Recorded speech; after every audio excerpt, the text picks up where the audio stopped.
नमस्कार, बहुत बहुत स्वागत है आपका। आप देख रहे हैं प्राइम टीवी इंडिया और मैं कीर्ति मंडोला। आज हम बात करेंगे एक ऐसे विषय पर जिसकी इन दिनों चारों ओर चर्चा हो रही है। आज हम बात करेंगे भारत की गिरती अर्थव्यवस्था की। देश में जिस तरह से अर्थव्यवस्था गिरती जा रही है उसको देखते हुए चारों ओर इसकी चर्चा जोरों पर है।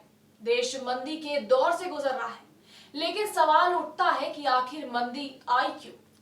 तो मैं आपको बताऊंगी आखिर क्यों। दरअसल इसकी वजह कहीं है। सबसे पहले दिक्कत यह है कि डॉलर के मुकाबले रुपए की घटती हुई कीमत। एक अमेरिकी डॉलर की कीमत 72 रुपए के आंकड़े को छू रही है।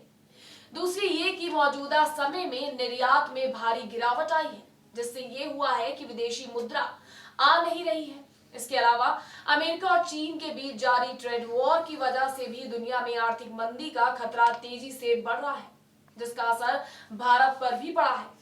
मौजूदा समय में अगर सबसे ज्यादा किसी प्राइवेट सेक्टर में नौकरी गई है तो वो है ऑटो सेक्टर, और दूसरी सबसे ज्यादा किसी और सेक्टर में नौकरी गई है तो टेक्सटाइल की गई। कई फैक्ट्रियां बंद हो गई हैं, तो कोई फैक्ट्री मालिकों ने कई लोगों को निकाल दिया। आर्थिक मंदी या अर्थव्यवस्था गिरती है तो प्राइवेट सेक्टर पर असर पड़ता ही है।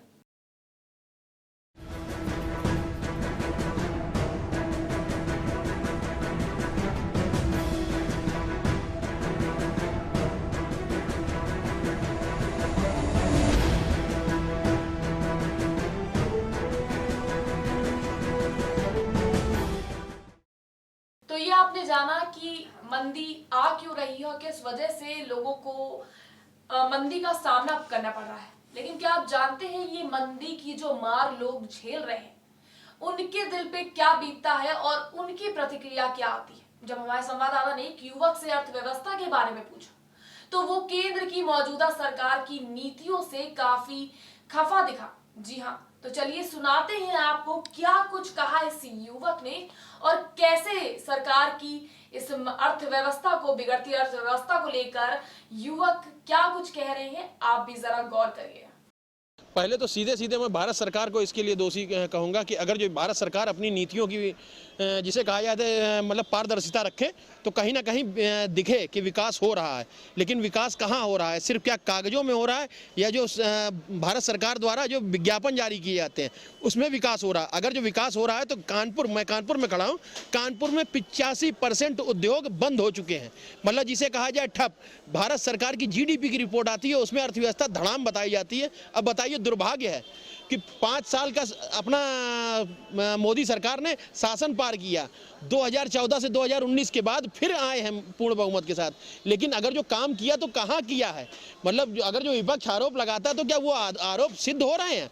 भाई आपने अगर जो कुछ काम किया तो काम कहाँ किया दिखना चाहिए, लेकिन काम नहीं दिखता है। हाँ, बस सीधे सीधे कुछ एक मतलब राष्ट्रवाद और जिसे कहा जाता है धारा 370, मतलब अगर राजनीति जो हो रही है सिर्फ आदमी को भारतवासी को भटकाने की हो रही है, लेकिन अर्थव्यवस्था के नाम पे कुछ नहीं है। आदमी कैसे मजबूत होता है? आदमी मजबूत ऐसे होता है कि अगर जो कुछ व्यापार हमारे यहाँ आए, लेकिन व्यापार हमारे यहाँ आने की तो बात छोड़िए, जो थे वो बंद हो गए, और जो व्यापार कर रहे थे उसमें भी मतलब सरकारी विभागों ने, नेताओं ने, केंद्र सरकार, प्रदेश सरकार ने अपनी नीतियों से मतलब उसका सत्यानाश कर दिया, जिसे कहा जाए जन विरोधी नीतियां। और अगर जो आरोप लगता है कि ये पूंजीपतियों की सरकार है तो पूंजीपतियों की ही सरकार दिखती है। वो आरोपों में कहीं ना कहीं मतलब जिसे कहा जाए पारदर्शिता वो सामने आता है, दिखता है कि अगर जो इनको नहीं आरोप, अगर जो आप सही हैं तो उसकी आप मतलब जांच करवाइए ना, दिखाइए। लेकिन नहीं, अगर जो आप सीधी बात है, अगर जो ये अर्थव्यवस्था गड़बड़ हुई तो कहाँ से हुई? आपने RBI से इतना बड़ा फंड लिया, क्यों लिया भाई? 5 साल की आपकी सरकार थी, आपने तो राजस्व अपने आप को बताते थे कि भारत विकास कर रहा है, विकास कर रहा है, तो फिर RBI से आपको इतना बड़ा फंड लेने की क्या जरूरत पड़ गई कि वित्त मंत्री भी जवाब नहीं दे पा रही है उसमें? ये मतलब बड़ा ही सोचने का विषय और गंभीर विषय है। और आज की डेट में मतलब जितना व्यापारी है, देश की अर्थव्यवस्था अगर जो तरक्की कर रही है तो व्यापार से ही मालूम पड़ता है। व्यापारी आज के समय में अपने को सर पकड़ के रो रहा है। तो देखा आपने किस तरह से लोग गुस्से में दिखाई दे रहे हैं और बिगड़ती अर्थव्यवस्था को लेकर किस हद तक परेशान है। और सरकार कहती है कि बेरोजगारी नहीं बढ़ रही है। खैर, सरकार चाहे किसी की भी हो, कौन मानता है कि देश में बेरोजगारी है? कौन कहता है कि देश अर्थव्यवस्था और मंदी की मार झेल रहा है? सभी नेता यही कहते हैं कि बेरोजगारी नहीं है, देश की अर्थव्यवस्था में कोई दिक्कत नहीं है। अरे जनाब, अगर दिक्कत नहीं होती तो आखिर रिजर्व बैंक से 1.76 लाख करोड़ रुपए लेने की जरूरत क्यों पड़ गई? ये ऐसा पहली बार हुआ है जब इतना बड़ा अमाउंट रिजर्व बैंक ने केंद्र सरकार को दिया हो। खैर, ये तो वक्त बताएगा कि रिजर्व बैंक के इस पैसों से देश की अर्थव्यवस्था में कितना सुधार होगा। क्या रिजर्व बैंक से लिया हुआ ये पैसा अर्थव्यवस्था को सुधार पाएगा? वहीं जब हमारे संवाददाता ने व्यापारियों से बात की तो सभी ने अपनी अपनी तकलीफें सामने रखी। तो चलिए आपको सुनाते हैं इस बिगड़ती अर्थव्यवस्था से परेशान इन व्यापारियों की ये बातें। देखिए, जीडीपी की रिपोर्ट तो है, पर इन्होंने कुछ ऐसे कार्यक्रम भी किए हुए हैं जो भी बैंक का पैसा था, आपका वर्ल्ड बैंक का, टोटल इन्होंने अपने पास से भर भी दिया है और एक एक रुपया चुकता कर दिया है, जिससे कि हमारा ब्याज ना पड़े। देखिए, अगर एक तरफ से लिए, एक तरफ से दिया है, उससे थोड़ा सा उससे भी फर्क आ रहा है। और मार्केट ऑल ओवर इंडिया नहीं, वर्ल्ड में स्लम्प है, हर 5-7 साल में एक बार आता है। और जीडीपी की जो रिपोर्ट है कि ये नीति आयोग की कि भैया डाउन है, डाउनफॉल तो देखिए है ही है, क्योंकि हर सेक्टर में इतना पैसा आप लोग कंज्यूम कर देंगे, क्योंकि एक सरकारी आदमी हर महीने इतनी मोटी मोटी तनख्वाह देंगे, जीडीपी क्यों नहीं डाउन होगी? आप लोगों को चाहिए कि सरकारी आदमियों की तनख्वाह पे अंकुश लगाए। आज देश चलता है एक लिमिटेड, इनकम आपकी 1 रुपये है और खर्च 1.5 रुपये होने जा रहा है, उससे फ़र्क है। और बहुत तगड़ा अर्थव्यवस्था डाउन है। ऑटो सेक्टर को देख लीजिए, आज ऑटो सेक्टर की स्थिति क्या है, 2 लाख एम्प्लॉई जो है बर्बाद हो गए। पर ये सब चीज़ों के जो है सरकार को सोचना चाहिए, इस पर गहन चिंतन करना चाहिए, जबकि इनके पास अर्थशास्त्री अच्छे हैं। पर ऐसा क्यों हो रहा है, इस पर जो है ध्यान देने की सख्त आवश्यकता है। नीति आयोग की रिपोर्ट कुछ हद तक हमको बहुत सही लगती है।